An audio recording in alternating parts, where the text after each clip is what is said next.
year's individual projects complement symposiums, inequality, and leadership themes. The individual projects allow students to express their thinking and creativity on the personal level. The first of 3 individual prompts was the essay. Students were asked to choose 2 megacities and compare and contrast different measures of inequality. This option built on the skills acquired through Global Connect, such as research, analyzing, and writing research papers. The second individual prompt was postcards from the edge of inequality.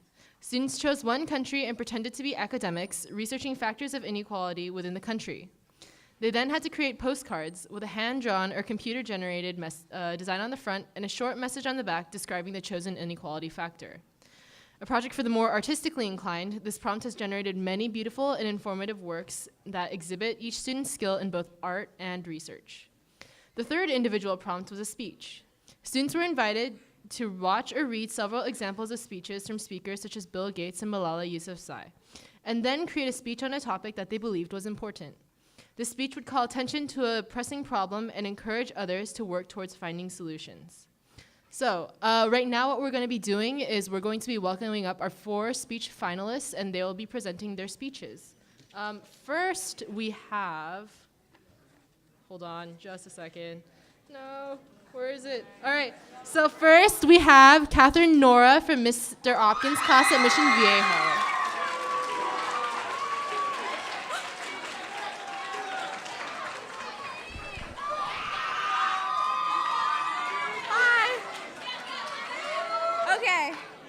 My speech is entitled Simple Acts of Kindness, and I'm going to start off with the question, what is the world? What is the music we sway to each day, humming a familiar tune? What are the stories we've heard and dreamt of all of our lives? What does it mean to look around the world before us and with every single opportunity available, choose what we are going to do with our short and precious lives? What's the mark we're going to leave on this world? Although it may be microscopic, it's still going to cause a domino effect, right? And in this world, globalization seems to have no beginning and no end, with the stories we've written and the music we've composed. That, however, is wrong. Although globalization has no end, it does have a beginning. This beginning is not with far-off politics or nations under the name of brick and mint. It starts with the stories we have heard and the music that has shaped our cultures into what they are today. These facts of globalization do not belong to the world. They belong to their beginning, us. Not the world, but the people of the world. Our histories, languages, foods, stories, ethnicities, and religions. These things that make up globalization also make up you and me. Our world is metaphorically hanging by a thread, and as we consider the thread and pendulum, it is time to consider one factor we rarely, if ever, consider. Who is guiding the direction of the pendulum, hanging onto the thread? Consider the next generation, all of us, hanging onto this thread, connected to the pendulum. A fragile bond with our world that we've seen not only created between countries, but between cultures and the entire world. Maya Angelou told us that one isn't necessarily born with courage, but one is born with potential. Without courage, we cannot practice any other virtue with consistency. We can't be kind, true, merciful, generous, or honest. We are hanging on to a fragile bond with our world. But if we do not move forward in a manner different than previous generations, we will lose this. Humanity has been known to prevail through every single conflict it has been faced with. And now, as the global needs of our world are mounting, it is time, not to create a grand scheme of solutions, but to begin with simple acts. To look around our world and count every single issue we are faced with, several regional wars, inequality, lack of clean water. It's tremendous. But to consider holding the door is within every single person's capacity. A 15-year-old girl once told me that one day I would realize how just holding the door, or even acting out kindness toward others, would change the world. This at the time seemed irrelevant, knowing that acts of kindness were helpful, but not believing that any single act of kindness could change our world. This girl suffered from cancer, and at the time of her death, I realized what she had meant behind this. Holding the door may not change the world for the person who held it, but for the other person, this simple action changes their world. A simple "you'll know one day" has left an unforgettable mark on my life. This girl simply changed my world through an act of kindness by sharing her idea, her view of the world in its beautiful and individual way. Today, I ask for you not to try to be the best of your classes, your school, or your state, or even your world. I only ask that moving forward you have courage to apply the knowledge you've learned from Global Connect and MUN to the real world, because it is time. If not now, when? When will it finally be the time to apply our knowledge in a way that will change the world dramatically? Our generation is being raised in a time of advancing technology where everyone owns a smartphone or has a social media account. Global problems are being solved more quickly and efficiently than ever before.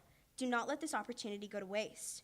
After debating a topic or passing a resolution at a conference, do we feel we have accomplished anything? Have we done anything beyond maybe getting some extra credit in our class or winning an outstanding award? These small actions may not immediately amount to anything in your eyes. These acts of kindness are small, but even if the mark you leave on this world is as simple as holding the door, you have changed it for the better. And in this simple way, you have completed an amazing act that is world-changing.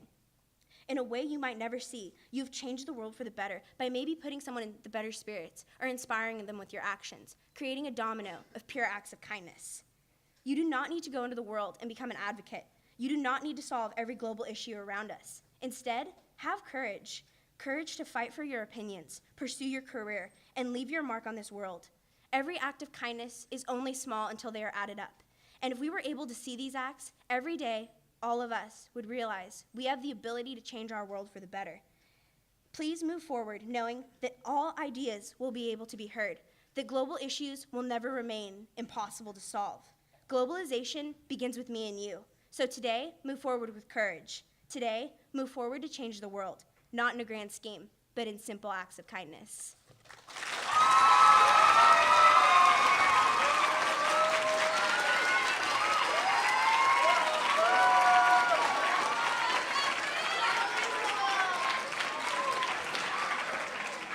All right, so our next speech is from Miss Bella Liu from Mrs. Arroyo's Casa del Toro.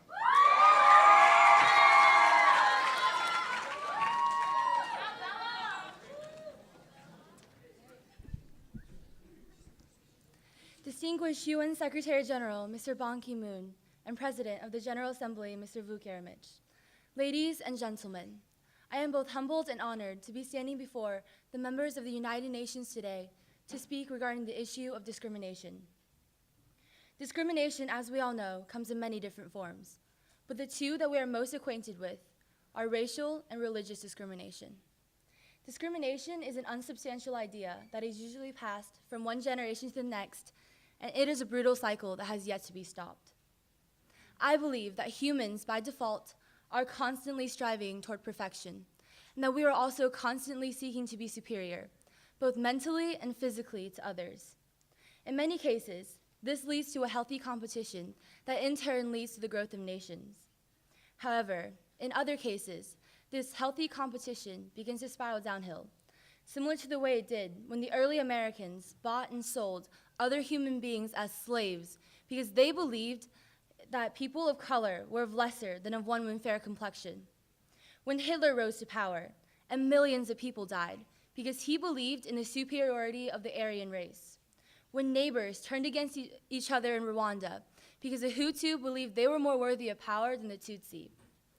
Take the situation in Nazi Germany as an example. Hitler believed and preached in the superiority of the Aryan race and that all other groups, mainly the Jews, must be eradicated. He rallied support through the use of propaganda, and eventually, discrimination rose to such a pedestal that millions of innocent lives were lost. And millions more will be lost if we don't take continued action. The idea of never again has been a mantra repeated millions of times, but has never roused people to take enough action. How can we stop the genocides if we don't put an end to the discrimination taking place inside the countries themselves?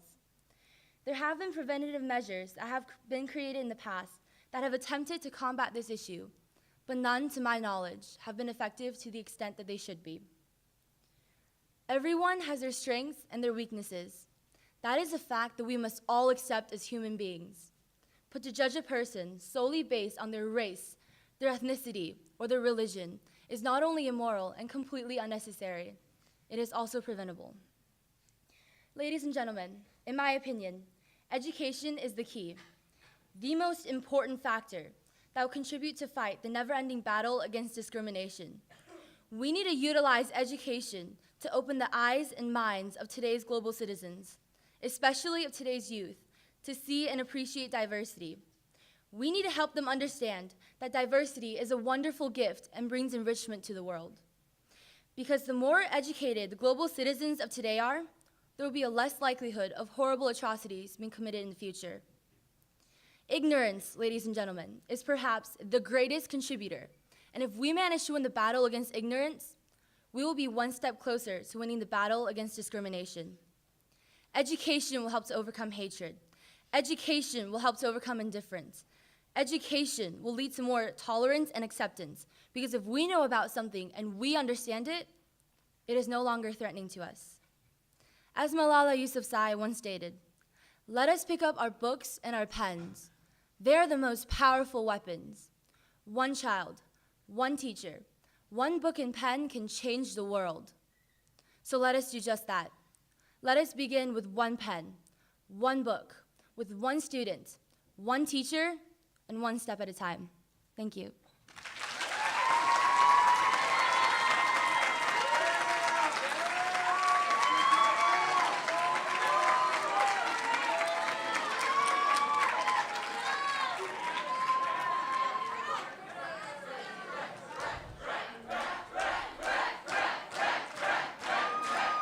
Our next speaker is Mr. Brett Jones from Mrs. Avila's class at Laguna Hills.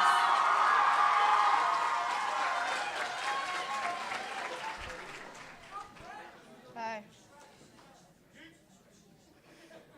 I want to start my speech by asking you to look to your right, or whatever, and look to your left at the clothes you're wearing, the phones in your backpacks. Realize the wealth that surrounds you, the amount of success that surrounds you. Imagine if all that was taken away from you. Imagine a world without these things. What life would be like to look around you and see a world of poverty. Inequality is not a state or a way of life. Inequality is a result. It's a result from poorly managed governments, from selfish leaders, and most of all from the choices that we make every day. Inequality is a result of how we treat our opportunities. Living with these things, like clothes and phones, is a chance and a symbol that we are chosen to be successful. But why are we chosen for success? Is it God who chooses? Is it our parents, or is it just given? In truth, everyone is given opportunities, but some are given a better chance than others. But why is it that when we see people with success and we see others suffering, that those people aren't united together?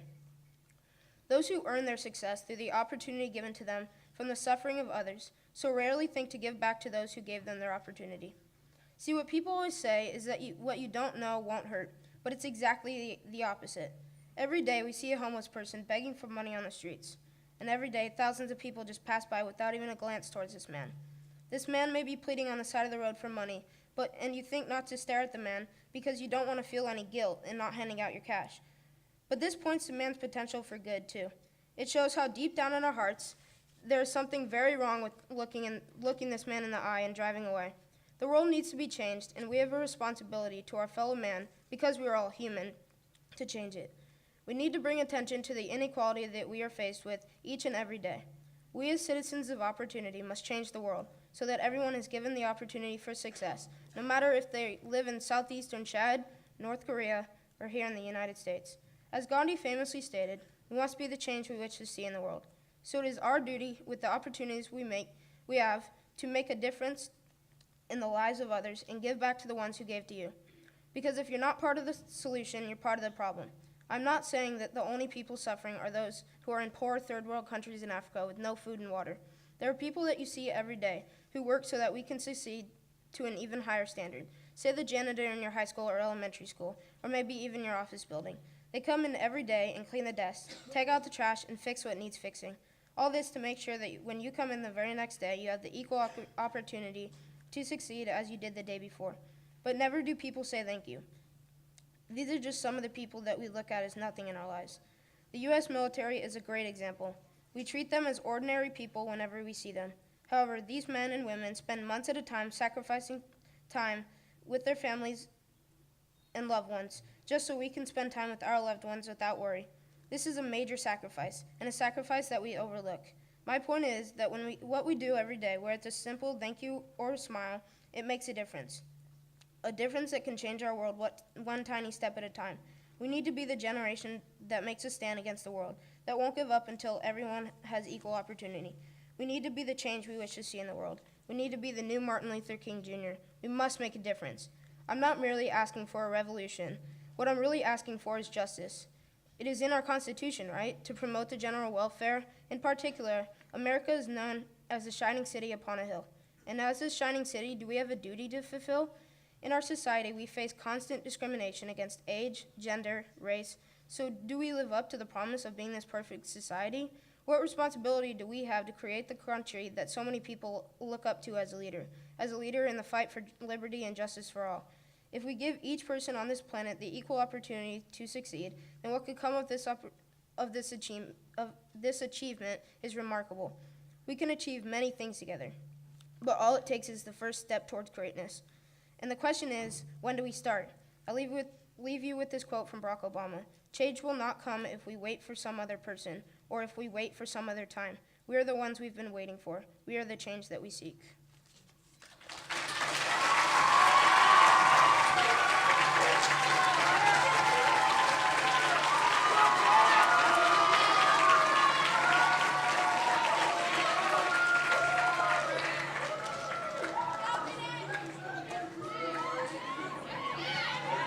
Right.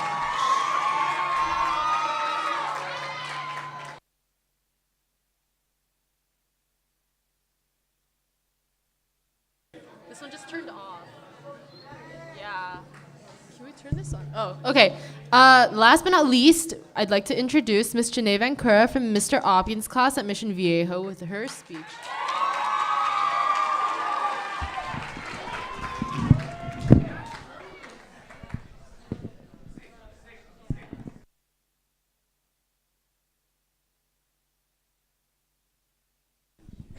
Hi.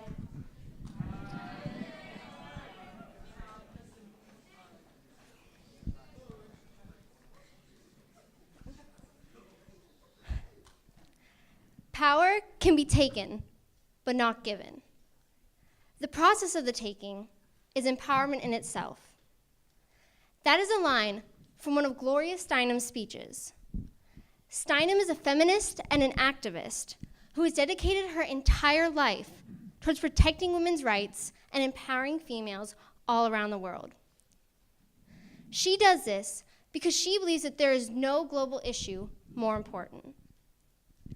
And that is why I'm here today, because I also believe that there is no issue on this earth more important than gender equality and women empowerment. Now, I know that many of you in this room disagree with me.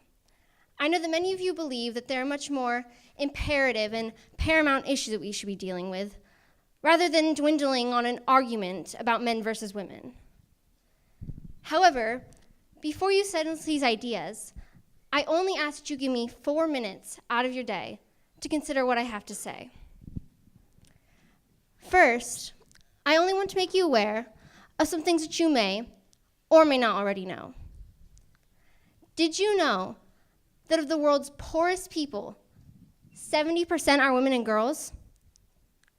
Or how about the fact that women produce over 50% of the world's food, yet they only own 1% of its farmland? Or maybe, if you can't relate to these numbers enough, try considering the fact that in developing countries, 1 out of every 7 girls will be married for her 15th birthday. These don't even begin to describe the numerous inequalities and limitations that women and girls are plagued with every single day. As I said earlier, some people dedicate their entire lives searching for a solution to an issue that has existed since nearly the beginning of human civilization. You'd think that after all this time we would have found a solution to this issue by now.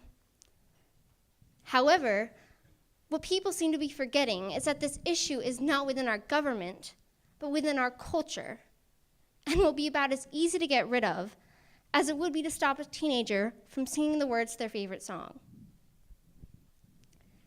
In Kashmir, it was declared that all Muslim women must wear a head-to-toe garment to cover their clothes or risk being attacked. In one situation, men threw acid in the faces of 2 women for not covering up properly in public. In the countries Egypt and Bahrain, husbands can file an official complaint to the airport to forbid their wives from leaving the country for any reason. In Lebanon, battered women cannot file for divorce under the basis of abuse without the testimony of an eyewitness. A medical certificate from a doctor documenting this abuse is simply not good enough. These issues cannot be fixed by passing a handful of laws. These issues are woven into our culture. So before I close off this speech by listing off a couple half-hearted solutions to this issue, I want us to all stop for a minute and think about something. What is culture exactly? You could say that culture is a sum of all the ideas, beliefs, value, and knowledge within any given group of people. So then, what makes up culture? Well, going off of what I just said, a culture is defined by individual people. And as individual people, it is up to us to solve this issue. As individual people, it is our job to make a difference. It is not up to our government to set laws telling us how to treat others. It is up to us to set a standard as to how we're going to treat those around us. Once again, I'm not going to stand here and tell you what needs to be done to innovate our culture and create a welcoming environment for women and girls. Instead, I am simply going to ask you, how are you going to do it?